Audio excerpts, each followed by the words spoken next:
Sa Caloocan, ilang bahay ang natupok sa sunog na umabot sa ikatlong alarma. Narito ang report ni Jamie Santos.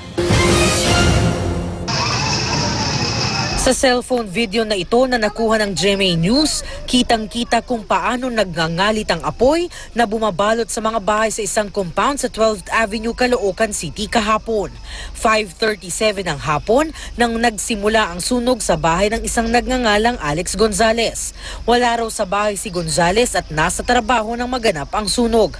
Tanging 3 anak lang ang naiwan sa bahay na nasa edad 14, 13 at 6.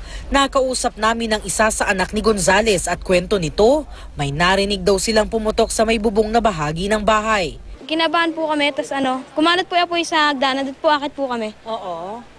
Yun po. Nakita nyo na may apoy. Opo, may dala-dala na po kami tubig. Buti na lamang nakalabas na raw sila ng bahay bago lumaki ang apoy. 5:47 ang iniakyat sa third alarm ang sunog. Nadamay sa sunog ang 2 katabing bahay sa compound.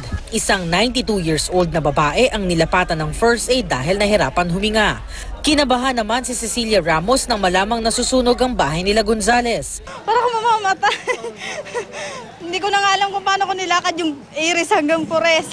Hinanap ko lang po yung mga bata, yung mga anak ko kasi naiwan sila dyan sa lola nila. Buti na lamang daw, agad na contained ang sunog at di na nadamay ang bahay niya.